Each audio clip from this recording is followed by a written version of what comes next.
Assalamualaikum warahmatullahi wabarakatuh. Waalaikumsalam warahmatullahi wabarakatuh. Alhamdulillahi rabbil alamin. Arsala rasulahu bil huda wa dinil haqq liyuzhirahu ala dini kullihi wa kafa billahi syahida. Ashhadu an la ilaha illallah wahdahu la syarika lah wa ashhadu anna Muhammadan abduhu wa rasuluh sallallahu alaihi wasallam ala nabiyya wa ba'da.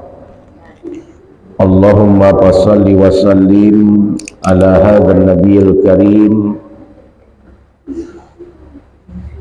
Qala Allah ta'ala fil Qur'anil karim wa ma kana rabbuka muhlikal qura hatta yab'asa fi ummiha rasulan yatlu alaihim ayatina wa ma kunna muhlikil qura illa wa ahluha zalimun.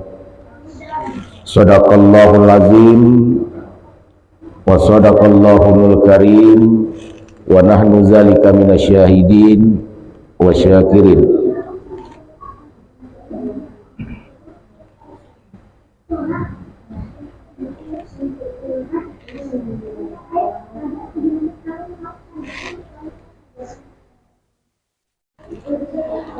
Pertama, bersyukur kita kepada Allah dengan mengucapkan alhamdulillahi rabbil alamin. Berselawat kita kepada Nabi kita Muhammad sallallahu alaihi wasallam. Allahumma salli ala sayyidina Muhammad wa ala ali sayyidina Muhammad. Memperbanyakkan selawat, insyaallah di yaumil akhir nanti kita akan mendapatkan syafaat rahmat dari Allah.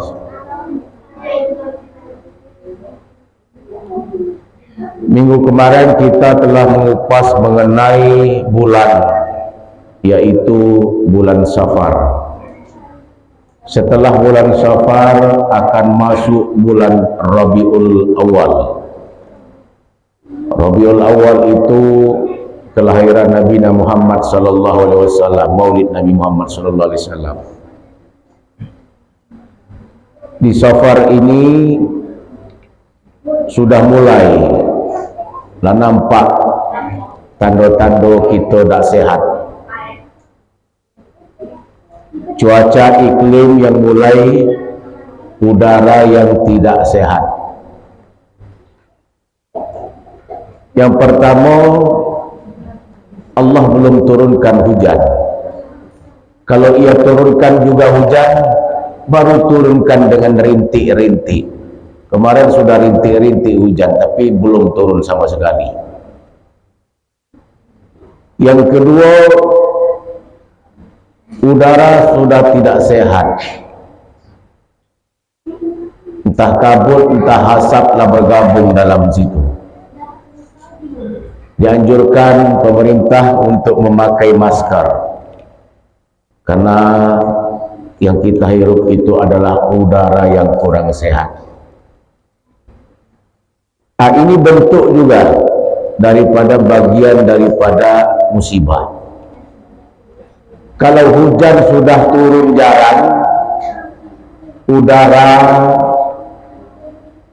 asaplah mulai banyak, kebakaran sudah mulai di mana-mana. Kita lihat di media sosial, kebakaran sudah di mana-mana, yang membakar pun sudah di mana-mana. Ada yang memanfaatkan pertama dengan cuaca yang panas, dimanfaatkannya lah untuk membakar. Ini orang pintar namanya. Orang pintar dengan biaya yang kecil, dengan mudah untuk berbuat, dan efek sampingnya itu adalah untuk orang banyak yang lebih terkena daripada apa yang ia kerjakan. Makanya dikatakan kenapa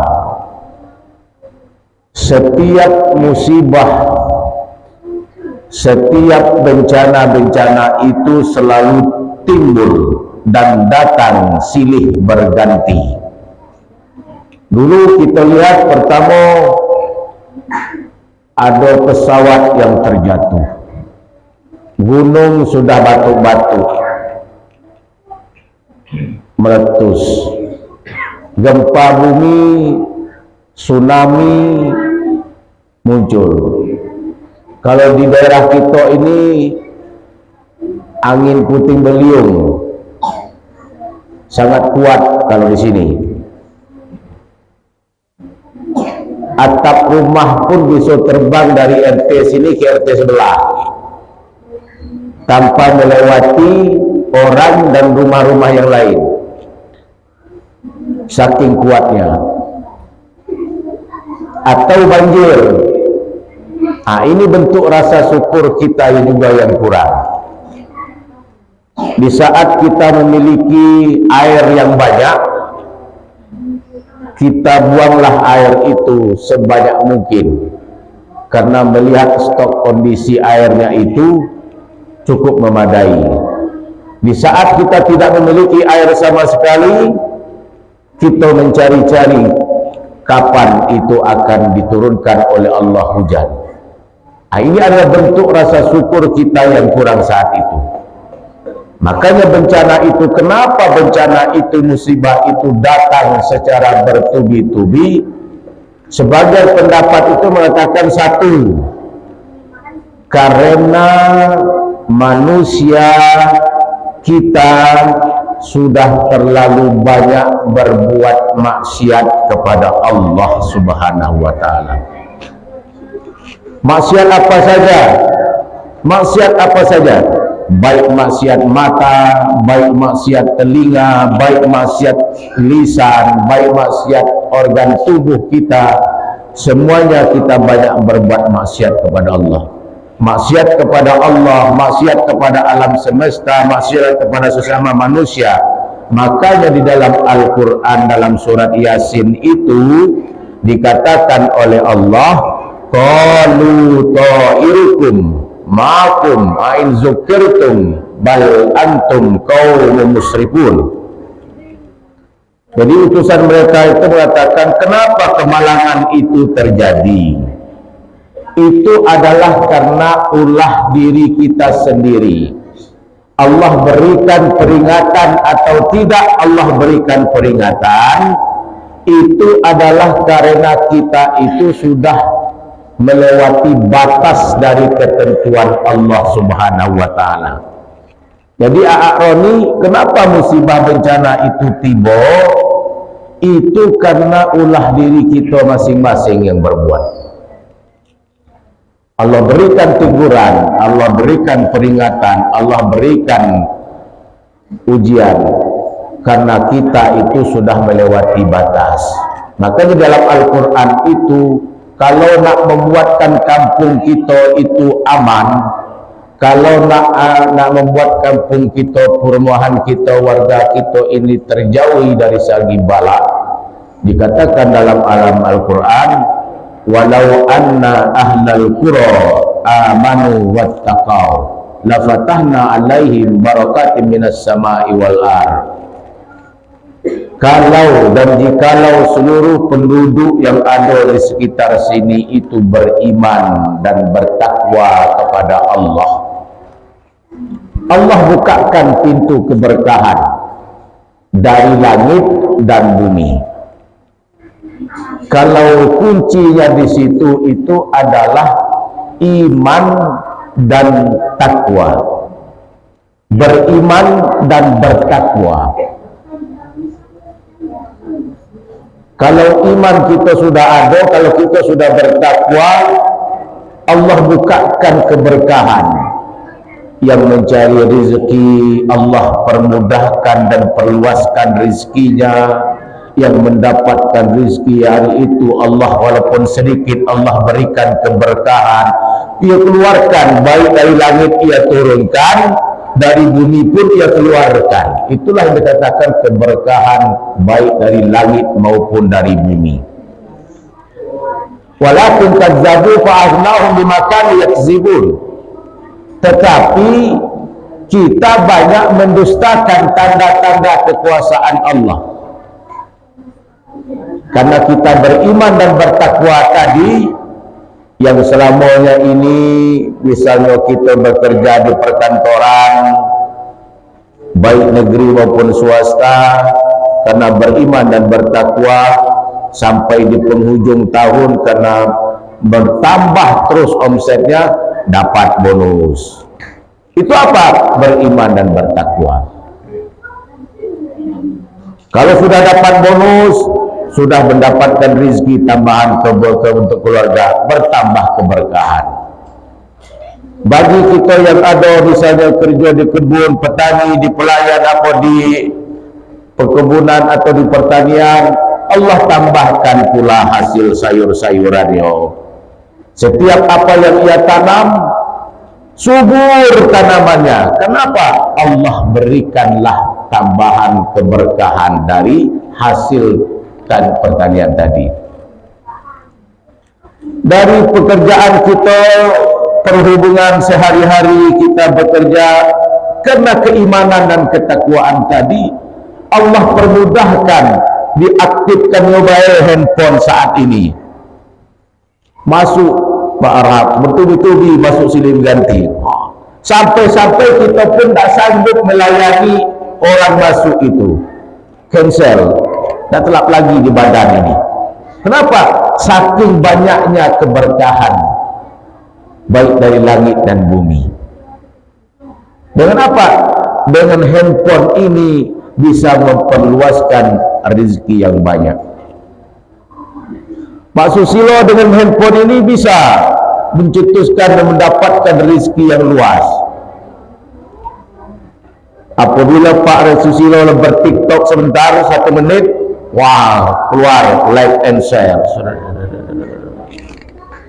Keberkahan juga karena kita beriman dan bertakwa kepada Allah.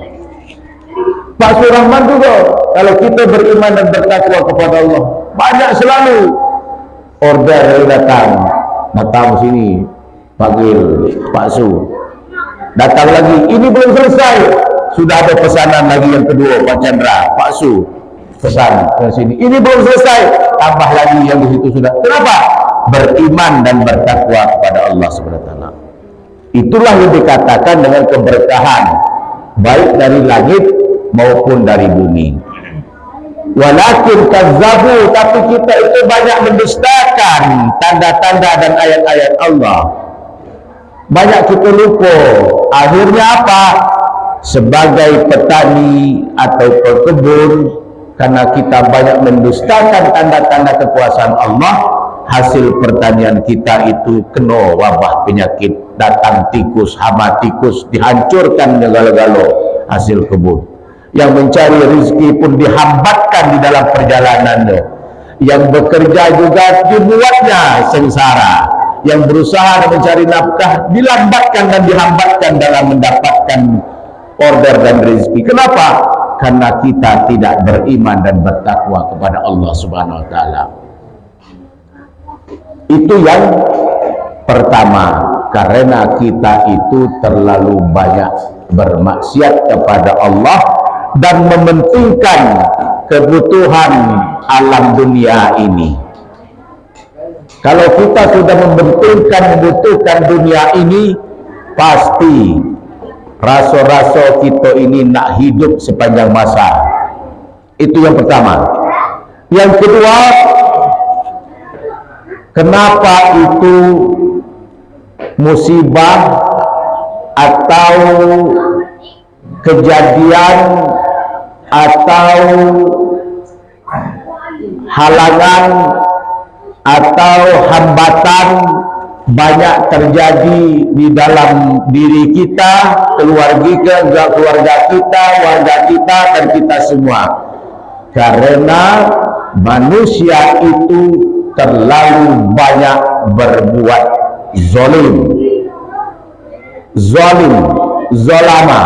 zolama itu zalim itu gelap, kegelapan. Kalau kita berbuat zalim, kita sudah memiliki rasa kegelapan. Antara kita sama kita banyak berbuat zalim. Dengan kezaliman itu, makanya Allah turunkan Al-Quran mengatakan, wa ma kana rabbuka muhlikal qura hatta yab'asa fi ummiha rasulan yatlu alaihim ayatina wa ma kunna muhlikil qura illa wa ahliha zalimun. Allah tidak akan mendatangkan bala menghancurkan negeri, menghancurkan kota-kota, kampung-kampung kita ini sebelum ia utuskan seorang rasul untuk menyampaikan tentang ayat-ayat tanda-tanda kekuasaan Allah.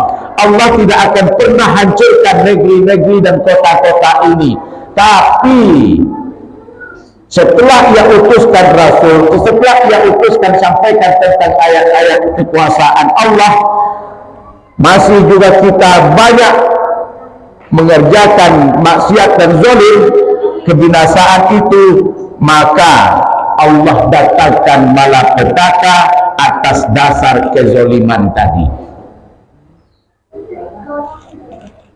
Melalui ayat Al-Quran Allah sampaikan, para ulama, para ustadz telah menyampaikan bahwa tentang kezaliman ini adalah seperti ini, tapi kita tetap tidak hiraukan. Macam-macam, baik istri zalim kepada suaminya, suami zalim juga kepada istrinya, anak zalim kepada orang tua zalim kepada anak-anaknya, pemimpin zalim kepada warganya, warga banyak zalim kepada pemimpinnya, pemimpin banyak zalim kepada ulama dan kiai, kiai dan ulama banyak berbuat zalim kepada pemimpinnya. Atas dasar kezaliman itu, maka Allah datangkan malapetaka bencana. Itu yang kedua, kenapa itu hambatan di dalam keluarga kita itu dipersulitkan oleh Allah, karena adanya kezaliman yang besar yang kita lakukan di dalam keluarga dan rumah tangga. Dari dua hal tersebut, pertama, kita berbuat maksiat banyak kepada Allah, pintu keberkahan kita tidak dibuka oleh Allah karena keimanan dan ketakwaan kita berkurang. Allah tutupkan keberkahan dan rezeki itu karena kemaksiatan. Yang kedua, bencana, musibah dan malapetaka didatangkan kepada kita karena kita banyak berbuat kezaliman, zalim kepada Allah, zalim kepada sesama kita, zalim kepada alam semesta. Kedua hal tersebut itu akan Allah berikan karena kita berbuat zalim kepada sesama kita semuanya. Semoga dengan dua hal ini, agar negeri dan kota kita, agar kampung kita diberikan keberkahan baik dari langit maupun dari bumi, hendaknya kita bisa mendekatkan diri sebagai hamba manusia yang dhaif, yang hidup di atas dunia ini adalah untuk mengabdi dan hidup sementara waktu yang akan memisahkan di antara kita, yang tak kita ketahui kapan kita dipanggil olehnya, di mana kita akan dipanggil, dan bagaimana cara Allah itu memanggil. Hanya Allah lah yang tahu, yang dicatat dalam buku Lauhul Mahfuz, catatan-catatan yang nyata. Wabillahi taufiq wal hidayah. Wassalamualaikum warahmatullahi wabarakatuh. Waalaikumsalam warahmatullahi wabarakatuh.